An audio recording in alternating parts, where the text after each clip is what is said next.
ప్రభువైన యేసుక్రీస్తు యొక్క పరిశుద్ధ నామంలో మీ అందరకు అమలాపురం హౌసింగ్ బోర్డు క్రీస్తు సంఘము మరియు కాకినాడ బాపూజీ నగర్ క్రీస్తు సంఘముల తరపున సత్య సువార్త అనే మా టీవీ ప్రసారాలకు స్వాగతం తెలియజేస్తూ ఉన్నాను.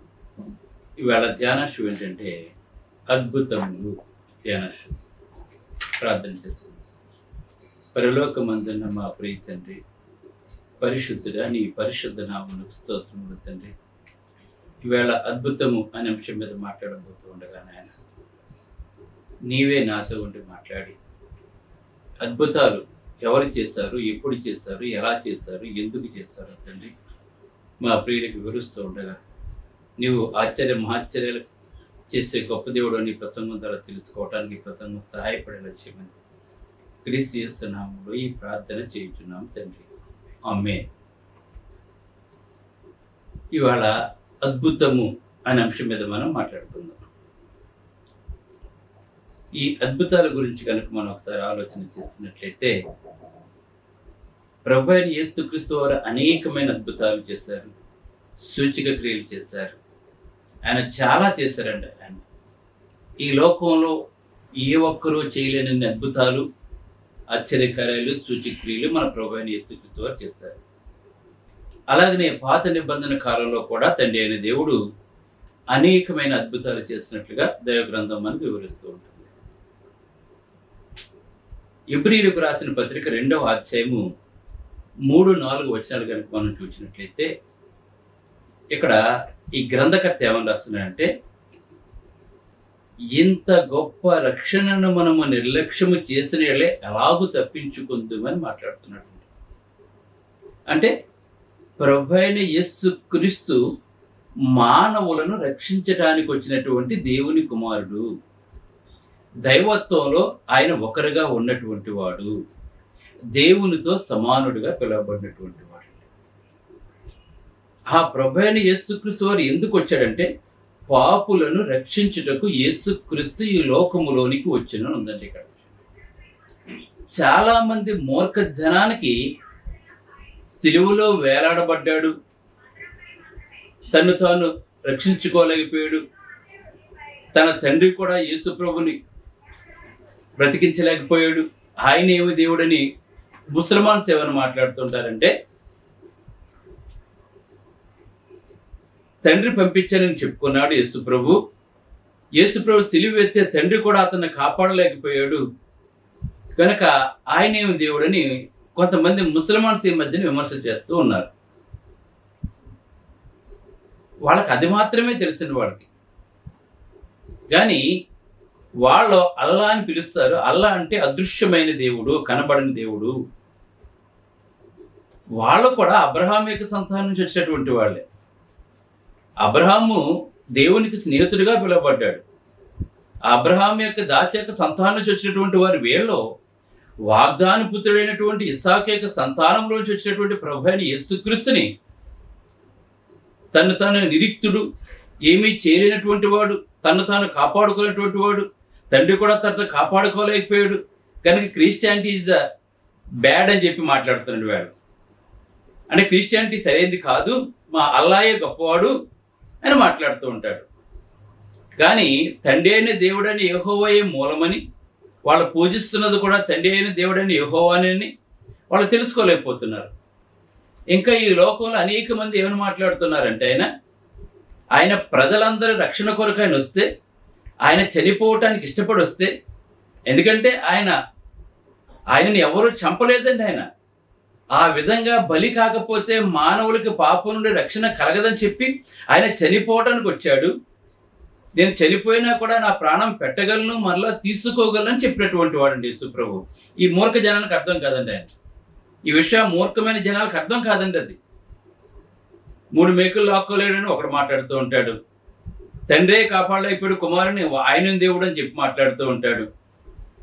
అందుకని చెప్పి ఇస్లాంను స్థాపించడానికి మనుషులందరినీ చంపేయండి, ఉగ్రవాదుల కింద మారిపోండి అని చెప్పాడేమో దేవుడు ఎక్కడన్నాను.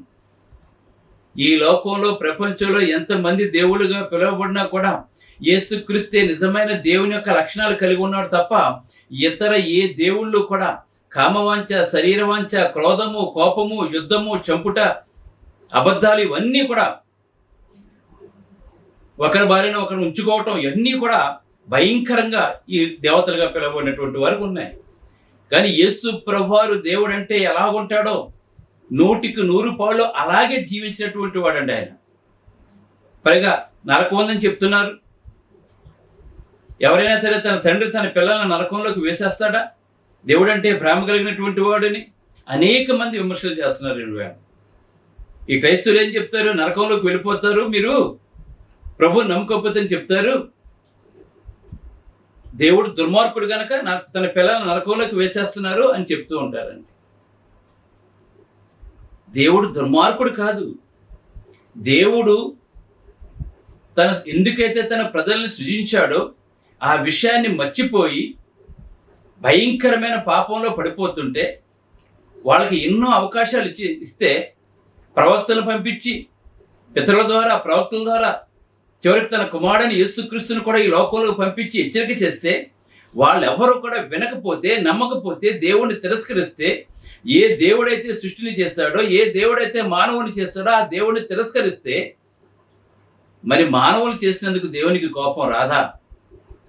ఈవేళ చాలామంది దేవుడిని తిరస్కరిస్తున్నారు. దేవుడు అంటే ప్రేమ కలిగి ఉండాలి, కానీ ఇలా నరకంలోకి వేసేస్తాడా? నరకంలోకి వేసి ప్రేమ లేనటువంటి వాడు దేవుడని మాట్లాడుతుంటారు. సపోజ్ ఈవేళ నిన్నే నీ తల్లిదండ్రులకు అన్నారు, జన్మనిచ్చారు, నిన్ను చక్కగా పెంచి పెద్ద చేశారు. కానీ ఇప్పుడు నువ్వు నీ తల్లిదండ్రులు వాళ్ళ నా తల్లిదండ్రులు కాదు, వాళ్ళ గర్భాన్ని నేను పుట్టలేదని చెప్పి ఒక చెట్టుకో పుట్టకో పూజిస్తూ ఉంటే, తల్లిదండ్రులు విసర్జించేస్తే, తల్లిదండ్రులు పట్టించుకోకుండా ఉన్నట్లయితే అసలు నువ్వు తల్లిదండ్రులే కాదంటే మీరు ఒకసారి ఆలోచన చేయండి. అటువంటి వాడిని లోకం ఏమంటే చెప్పండి ఒకసారి. ఏ తల్లి గర్భం నుంచి అయితే నువ్వు వచ్చావో, ఏ తండ్రి అయితే నిన్ను కన్నాడో, ఏ తల్లిదండ్రులు అయితే నిన్ను పోషించారో, ఏ తల్లిదండ్రులు అయితే నీకు జీవితానికి ఇచ్చారో, ఆ తల్లి నువ్వు ఎదిగిన తర్వాత వాళ్ళ తల్లిదండ్రులు కాదు, నాకు నేను ఈ రాతికి పుట్టాను, ఈ చెట్టుకు పుట్టాను, ఈ పాముకు పుట్టాను నేను అని అనుకుంటే నేను ఏమంటారు? అని అటువంటి వారి మీద మన కోపం రాకుండా అటువంటి వారిని ప్రజలందరూ కూడా అలాగే ఉంటే అటువంటి వారిని ప్రేమిద్దాం మనం అందరం కూడా. అదే కదా. అంటే తల్లిదండ్రులు దూషించినటువంటి వాడిని, నువ్వు నన్ను కనాలేదు, అసలు నువ్వు నాకు తండ్రివే కాదు తల్లివే కాదు అన్నటువంటి వాడిని, ఈ పుట్ట నన్ను కంది, చెట్టు నన్ను కంది, ఈ పాము నన్ను కంది, ఈ సూర్యుడు నన్ను కన్నాడు, ఈ చంద్రుడు నన్ను కన్నాడు, ఈ భూమి నన్ను కందా అని చెప్పి అనుకున్నాం అనుకోండి, మీరు ఏం చేస్తారు? మీరు అటువంటి మీ దృష్టిలో మంచివాడు కదా. అటువంటి వాడు మన సమాజం ఏమీ చేయకూడదండి కదా. ఇలాగే చెప్తుంది కదా, మీ గ్రంథాలు ఎలా చెప్తున్నాయా? దేవుడు తెలియశక్యమైనది ఏదో స్పష్టంగా ఈ సృష్టిలో పెడితే ఇవాళ ఆ నిజమైన దేవుణ్ణి ఎరగక మానేసి ఆయన దూషిస్తూ మీ ఇష్టం వచ్చినట్టు మాట్లాడుతున్నారండి ఇవాళ. అందుకే ఎందుకు వచ్చాడు యేసు ప్రభు? చావటానికి రాలేదండి, మళ్ళా తిరిగి లేవటానికి వచ్చాడు. ఆయన బ్రతికి ఉండగా ఎన్నో అద్భుతాలు, ఆశ్చర్యకార్యాలు, సూచకక్రియలు చేశారు. మీకు తెలియదు ఇది ఎవడో చెప్పడం మీకు. ఆయన బ్రతికొండగా ఎన్ని సూచక్రియలు చేస్తారో మీరు దేవుళ్ళుగా పిలువబడుతున్న వాళ్ళు ఎవడో కూడా అలా చేయలేదండి, గుర్తుపెట్టుకోండి. ఆయన జీవించిన జీవిత విధానం మీ దేవుళ్ళలో ఏ ఒక్క దేవుడు కూడా జీవించలేదండి, తెలుసుకోండి ఈ విషయాన్ని. ఒక్కడే ఉంటాడు దేవుడు, వందల కొద్ది వేల కొద్ది దేవుళ్ళు ఉండరండి. మనకు తండ్రి ఒక్కడే ఉంటాడు, ఒక్కడికే పుడతాడు ఎవడైనా సరే. 2-3 తండ్రులకు పుట్టాడండి ఎవడో కూడాను. అలాగే మనం అందరము కూడా ఒక్కడికే పుట్టాం తండ్రి. ఇది గుర్తుపెట్టుకోవాలి మనం. ఇది దైవత్వం అంటే తండ్రి కుమారు పరిశుద్ధాత్మలు పిలవబడుతున్నాడు. కలిగినదంతా ఆయన ద్వారానే కలిగింది, ఆయన లేకుండా ఏది కూడా కలగలేదు. ఆయన మనల్ని రక్షించడానికి వస్తే, నీ పాపను నేను విడిపించడానికి వస్తే, అసలు దేవుడే కాదని దేవుడు దూషిస్తూ ఉంటే ఆ సృష్టించిన వాటిని ఏమీ చేయకూడదు, ప్రేమించేసి నిన్ను ఆయన పరలోకం తీసుకెళ్ళిపోవాలి కదా. నువ్వు చనిపోయిన తర్వాత ఏం చేయాలి? ఇప్పుడు పరలోకం తీసుకెళ్ళిపోవాలి నిన్ను. అబ్బా నేను సృష్టించినందుకు నువ్వు నన్ను ప్రేమించలేదు, నన్ను కీర్తించలేదు, నన్ను గణపరచలేదు, నువ్వు నన్ను బాగా తిట్టావు, నన్ను బాగా దూషించావు, నువ్వు కనుక నన్ను మర్చిపోయి ఆ చెట్టు దేవుడని, పుట్ట దేవుడని, అది దేవుడని, ఇది దేవుడని నువ్వు అన్నావు. నువ్వు కనుక నీకు పరలోకం ఇచ్చేస్తాడు రమ్మని అనేస్తే తండ్రి మంచోడు అయిపోతున్నాడు అనమాట.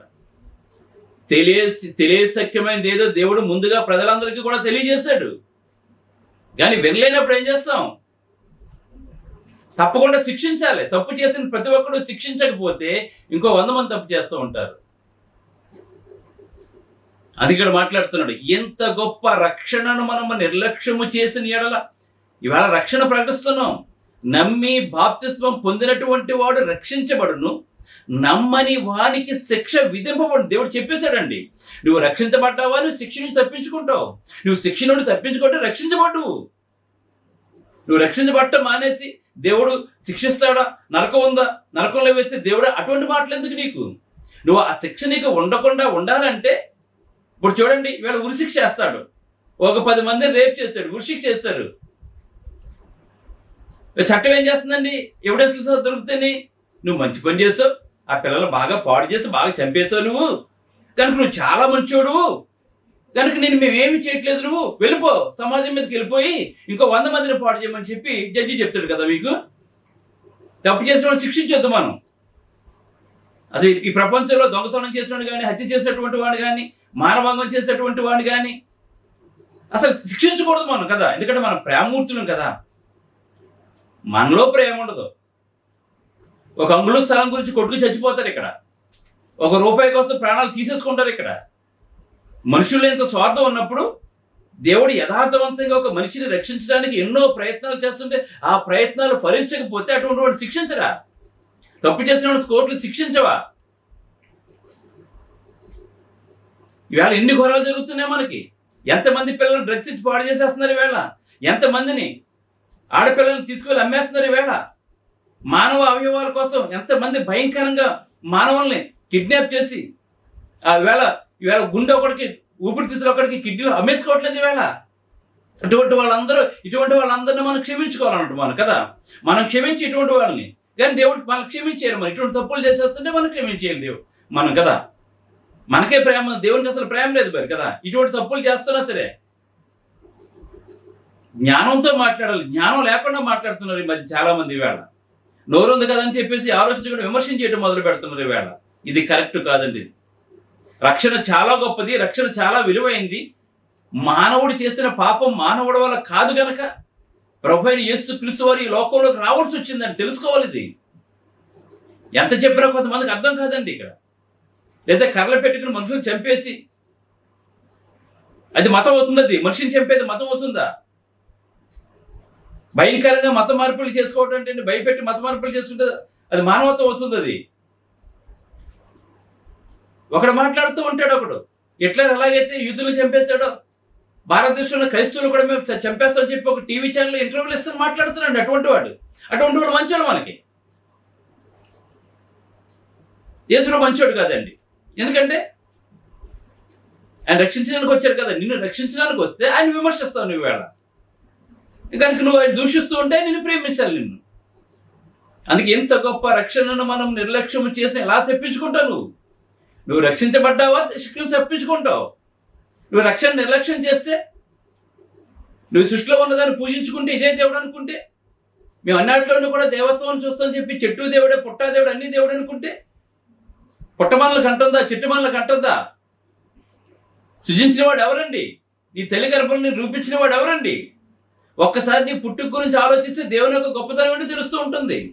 నీ తల్లి గర్భంలో నువ్వు ఏ విధంగా నిర్మించబడ్డావో అని ఆలోచిస్తే నీకు తెలుస్తుంది. నీకు ఇవేం ఆలోచించరు మనుషులు.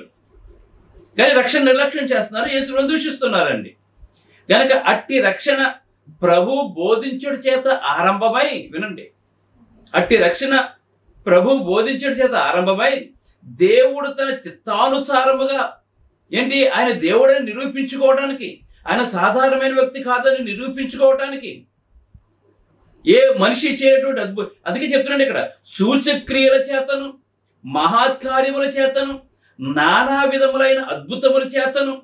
చూడండి, ప్రభువైన యేసుక్రీస్తు ఈ లోకంలో ఉన్నప్పుడు ఏ మానవుడు కూడా చేయలేనటువంటి అనేకమైన అద్భుతాలు చేశాడు, సూచక క్రియలు చేశాడండి, మహత్కారాలు చేశాడండి. ఆయన ఈ లోకంలో దేవుడిగా పిలువబడుతున్నటువంటి ఏ ఒక్కరూ కూడా అటువంటి చేయలేదండి.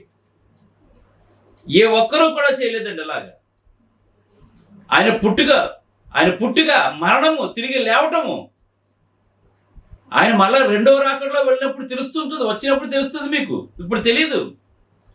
ఇప్పుడు ఆయన ఎందుకు ఎన్నిక లేనివాడు గాను, పనికిరాని వాడు గాను, శిలువలోంచి లేవలేని వాడు గాను మీకు తెలుసు. మీకు వస్తాడు ఒకప్పుడు, త్వరలో రానై ఉన్నాడండి. ఆయన ఆర్భాటముతోనూ, మా ప్రధాన దూత శబ్దముతోనూ, అగ్ని జ్వాలలోడు ప్రభు దిగి వస్తాడు. అప్పుడు పంచభూతాలు మిక్కిటి వేండంతో లయమైపోతాయి. అప్పుడు తెలుసుకుంటారు ఎవరన్నది యేసుప్రభు అన్నది. ఒకవేళ ఈ లోపే చచ్చిపోతే నీకు తెలిసిపోతుంది.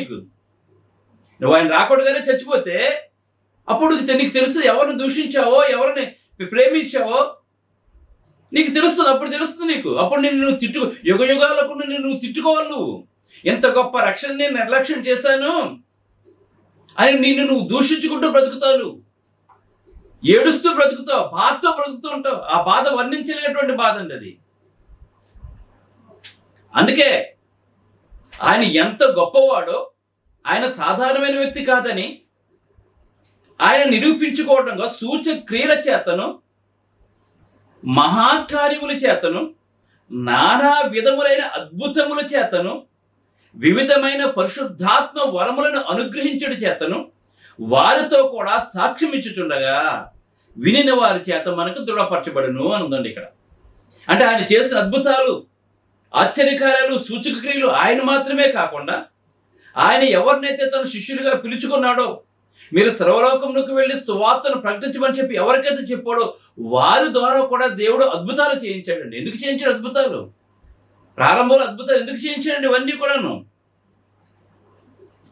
ఎందుకంటే అద్భుత శక్తుల ద్వారా దేవుడు దేనిని రుజువు చేశాడో నేను దేవుడిని నిరూపించుకోవడం చేశాడు. ఆయన అద్భుతాలు జరిగించి తిరిగి ఆయన వాటిని రుజువు చేసుకోవాల్సిన అవసరం లేదండి. ఇప్పుడు మళ్ళీ అద్భుతాలు చేసి రుజువు చేసుకోవాల్సిన అవసరం లేదండి.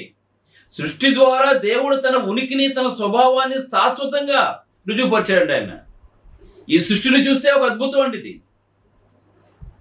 ఈ సృష్టి ఒక అద్భుతం. ఎందుకంటే కీర్తన 19:1 చెప్తున్నాడు, ఆకాశ విశాలమందు దేవుని మహిమ ఆయన శక్తిని ప్రదర్శిస్తుందండి వేళ. ఆకాశంలో దేవుని యొక్క శక్తిని వివరిస్తున్నాయి వేళ. ఇది మహాద్భుతం అండి వేళ. ఈ సృష్టిని చూసినట్లయితే నీ పుట్టుకు చూస్తే నీ పుట్టుకు కూడా ఒక అద్భుతం. నీకు చొలాలి గర్భం మంది ఎముకలు ఎలా ఎదుగుతున్నాయో నీకు తెలుసా? నీకు ఆ గర్భంలో బిడ్డ ఎలా తయారవుతున్నాడో తెలుసా? ఈవేళ నువ్వు పెరిగి పెద్దవాడు అంటే తల్లి గర్భంలో నిన్న అలా నిర్మించిన వాడు ఎవరో నీకు తెలుసా? నీకు అందుకే మరియు మన గ్రహములలో ఉన్న అసంఖ్యాకములకు ప్రాణులు రూపాలందు ఆయన జ్ఞాన బాహుల్యము ప్రచురమై ఉందండి. సృష్టి ఆరంభం నుండి ఆయన నిత్యశక్తి దేవత్వం బయలుపరచబడుతూనే ఉందండి. సృష్టి ప్రారంభం నుంచి కూడాను ఇది మనం తెలుసుకోవాలి. మనం అందుకే యేసు ప్రభువు ఈ లోకంలో అనేకమైన అద్భుతాలు చేశాడండి. ఆయన అనేకమైన ఆశ్చర్యకార్యాలు చేశాడండి. ఆయన అవి రికార్డ్ చేయబడ్డాయి, మనకు తెలియటం కోసం. అవి ఆయన ఒక సామాన్యమైన వ్యక్తి అని మీరు అనుకుంటున్నారు. మీరు శరీరంలో చంపేస్తుంటే ఏమీ చేయలేని అసమర్థని చెప్పి మీరు అనుకుంటున్నారండి. ఆయన రక్తం కాచడానికి వచ్చాడు, ప్రాణం పెట్టడానికి వచ్చాడండి. ఆ ప్రాణం పెట్టకపోతే, ఆ రక్తం కాచకపోతే మానవునికి పాప క్షమాపణ లేదండి. ఇది మనం అందరము కూడా తెలుసుకోవాలి. మనం యేసుప్రభు ఎన్ని అద్భుతాలు చేశాడు. యేసుప్రభు వారు చనిపోయిన లాజరును బ్రతికించాడు, యాయిరు కుమార్తెను బ్రతికించాడండి. ఆయన అందరూ చూస్తుండగానే కుష్టి వ్యాధి గల వాడిని బాగు చేశాడండి. ఆయన ఇలా ముట్టుకున్న వెంటనే 5 రొట్టెలు 2 చేపలని 5,000 మంది తినగా, పురుషులు తినగా, స్త్రీలు పిల్లలు కాకుండా 12 గంపలు ఎత్తారు. ఎలా జరిగింది ఇవన్నీ కూడాను? ఆయన నీటి మీద నడిచాడు. అన్నిటికంటే మహాద్భుతం ఏంటంటే ఆయన చనిపోయిన లాజరు లేపాడంటే ఆయన దేవుడు కాకపోతే ఎలా లేపుతాడు? ఆయన చనిపోయి మళ్ళీ తిరిగి లేవటం మహాద్భుతం అండి. అది ఇది మనం అందరము కూడా తెలుసుకోవాలి. మనం ఎన్నో చేశాడు ప్రభు అయిన యేసు, లెక్కింప సఖ్యము కానివి. అందుకే యోహాను సువార్తలో మాట్లాడుతున్నాడు, ఆయన చేసిన అద్భుత కార్యాలన్నీ వివరించడానికి లోకంలోని ఏ గ్రంథము కూడా సరిపోదని చెప్పేసి మాట్లాడుతున్నాడు. యోహాను సువార్త 6వ అధ్యాయంలో ఆయన చేసిన కార్యాలు కనుక మనం రాస్తే ఈ ప్రపంచంలో ఉన్న గ్రంథాలన్నీ సరిపోవని మాట్లాడుతూ అన్ని చేశాడు యేసు ప్రభు వారు. మనుషులు కల్పించిన పద్ధతులు ఏ మనుషులు రాసేసుకున్న వాటిని అవే దేవుళ్ళు అనుకుని, అవే నిజం అనుకుని నమ్మేసి వేళ ఎవరిష్టం వచ్చినట్టు వాళ్ళు జీవిస్తూ ఉన్నారట వాళ్ళు. అయితే మానవ ఆరంభ చరిత్రలో మొట్టమొదటి పుట్టినటువంటి కయ్యను శాపగ్రస్తుడై బయటకు పోయాడండి. దేవుడు లేనివాడు అయిపోయాడండి. మానవుడు దేవుని చేత రూపించబడినటువంటి వాడు గనక ఆ దేవుణ్ణి కొలుసుకోవాలి, దేవుణ్ణి ఆరాధించాలి ఒక తృష్ణ మానవులో పెట్టాడు దేవుడు. ఈవేళ అంతమంది అనేక మందిని ప్రపంచంలో అనేక మందిని ఆరాధిస్తున్నారంటే ఒక తృష్ణ మనలో ఉంటుందని, ఏ దేవుడైతే మనల్ని చేస్తాడో ఆ దేవుణ్ణి కలుసుకోవాలని ఒక తృష్ణ మానవుడికి దేవుడు అనుగ్రహించాడండి. ఎవరో కఠినమైన ఉంటాడు, దేవుడు లేడనేటువంటి సైన్సే దేవుడు అని చెప్పి అంటాడండి.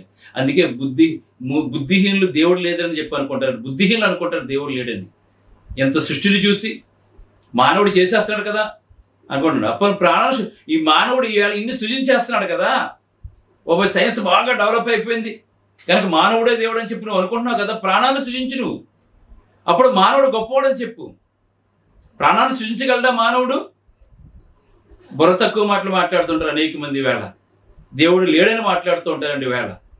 బుద్ధిహీనులు అనుకుంటారు దేవుడు లేడని. దైవగ్రంథం తెలియజేస్తుందండి. కనుక దేవుడు ఉన్నాడు, అందుకే ఆయన అదృశ్యుడు. పటాలు పెట్టుకోకూడదు, బొమ్మలు పెట్టుకో, ఆయన అదృశ్యుడండి, ఆత్మ దేవుడు. అందుకే మాట్లాడుతాడు, మానవ ఆరంభ చరిత్రలో బహుదేవతా మతాలు అనేక దేవతలు కల్పించి అనేక మంది ఉండేవారండి. అటువంటప్పుడు మానవుడు ఏం చేస్తే కయ్యని చెదిరిపోయేవాడు, దేవుడు లేడు, ఏం చేస్తాడండి? ఏదో ఒక దానికి చేస్తే ఇదే దేవుడు అనుకున్నాడండి. ఈ విధంగా మొదలైపోయినాయి మనకి. ఏమనుకున్నాడు అతను? కనుక ఒక్కడై ఉన్న దేవుణ్ణి ఎవరనో తెలుసుకోవాలని అవసరం వచ్చిందండి. అప్పుడు ఇలా పెరిగిపోతుంటే దేవుడు ఒక్కడని రుజువు చేయవలసిన అవసరం, ఆ ఒక్కడై ఉన్న దేవుడు ఎవరనే అవసరం తెచ్చేయండి. అంతేకాకుండా అనేక విగ్రహాలతో నింపబడిన ఐగుప్తు దేశంలో దేవుడు తను తాను రుజువు చేసుకున్నాడండి. ఐగుప్తు ప్రజలందరూ కూడా భయంకరమైన దేవతలు పెట్టేసుకుని విగ్రహారాధన పెట్టేసుకుంటే అనేక దేవతలు కొలిచే వాతావరణంలో చుట్టబడిన పరో అప్పుడు ఇశ్రాయేల్ ప్రజలందరూ కూడా బానిసత్వంలో ఉంటే మా దేవుడిని మేము ఆరాధించుకుంటే మా ప్రజలు పంపించేయమంటే యెహోవా ఎవడో అని అడిగాడండి. ఆయన యెహోవా ఎవడో అని అడిగాడండి. ఎందుకంటే తెలియదు కనుక. వాళ్ళు పూజిస్తున్న దేవుళ్ళు నిజమనుకున్నారండి. అప్పుడు దేవుడు 10 అద్భుతాలు 10 తెగులు రప్పిస్తే ఆ దేవతలు ఏమీ చేయలేకపోయినాయి. మరి నిజంగా నువ్వు పూజించే దేవుళ్ళు నిజమైనవరైతే దేవుడు 10 తెగులు రప్పించడం ఈ దేవతలు ఎందుకు ఆపరైపోయినాయి? అద్భుతాలు ఎందుకు చేశాడు? తాను దేవుడిని నిరూపించుకోవడానికి చేశాడు దేవుడు. కనుక ఆయన మహోన్నతుడు, ఆయన ఏమైనా చేయగలడండి. అద్భుతాలు ఆశ్చర్యకార్యాలు మహాచర్యలకు చేయగల ఏకైక దేవుడు అండి మన దేవుడు. అద్భుతాల ద్వారానే ఆయన ఎంత గొప్పవాడని నిరూపించుకున్నాడండి ఆయన. ఇది మనం అందరము కూడా తెలుసుకోవాలి. మనం ఈ అద్భుతాలు ఎందుకండి? మానవుని రక్షించడానికి చేశారండి. దేవుడు ఎంత గొప్పవాడో ప్రజలకు తెలియజేయడానికి దేవుడు తెలియజేశాడు. కనుక వీటి ద్వారా మన దేవుడు ఎంత గొప్పవాడో మనం అందరము కూడా తెలుసుకోవాల్సిన వారమే అని ప్రార్థన చేసుకుందాం. పరిశుద్ధుడు అయిన తండ్రి, పరలోకమందున్న దేవ, మహోన్నతుడ, నీకు స్తోత్రాలు ఆయన. అద్భుతాల యొక్క ఆవశ్యకతను గురించి తండ్రి వివరించడం జరిగింది ఆయన. మరి తండ్రి, ఇంతవరకు కూడా ఎవరో కూడా చేయలేని అద్భుతాలు తండ్రి ప్రభు యేసుక్రీస్తు వారి ద్వారా చేయొచ్చు. పాత నిబంధనలో కూడా అనేకమైన అద్భుతాలు తండ్రి ఆయన ఐగుప్తు దేశంలో 10 తెగుల ద్వారా తండ్రి నువ్వు ఎంత గొప్ప దేవుడు వారు తెలుసుకునేలా చేసావు తండ్రి. ఎవరైతే నువ్వు దేవుడు కాదనుకుంటున్నావు తండ్రి, వారందరూ కూడా అద్భుతాల ద్వారా తెలుసుకునేలాగా అప్పుడు తెలుసుకున్నారు తండ్రి. ఇప్పుడైతే ఆల్రెడీ నువ్వు గొప్ప దేవుడు రుజువు అయిపోయింది కనుక మళ్ళీ అద్భుతాలు చేయవలసిన అవసరం లేదు తండ్రి. నువ్వు ఎంత గొప్ప దేవుడు తండ్రి తెలుసుకుంటారు కనుక నాయన. ఇంత గొప్ప రక్షణ నిర్లక్ష్యం చేస్తే నువ్వు శిక్ష నుండి ఎలా తప్పించుకోవడం అని చెప్పి పోరాడుతున్నారు తండ్రి. ఇన్ని అద్భుతాలు మహత్యాలు చేసినా కూడా ఎందుకు ప్రజలు నమ్మటం లేదని చెప్పి కనుక ఎవరైతే యేసుక్రీస్తుని దేవుని కుమారుడు ఒప్పుకోవట్లేదు వారందరూ యేసుక్రీస్తుని దేవుని కుమారుడు ఒప్పుకొని రక్షించబడి మారుమనసు పొంది నిత్య జీవానికి వారసులుగా చేయమని క్రీస్తునామమున వేడుకుంటున్నాను తండ్రి. ఆమేన్. మీ అందరికీ వందనాలు. బ్రదర్ జార్జ్ రాజు వారా, church of Christ, housing board, Amalapuram, near KIMS medical college, Konaseema district, 538201. Mobile number 9848730355, 92933174887. Email ID georgerajuvara@gmail.com. Website www.helpingforpoor.com.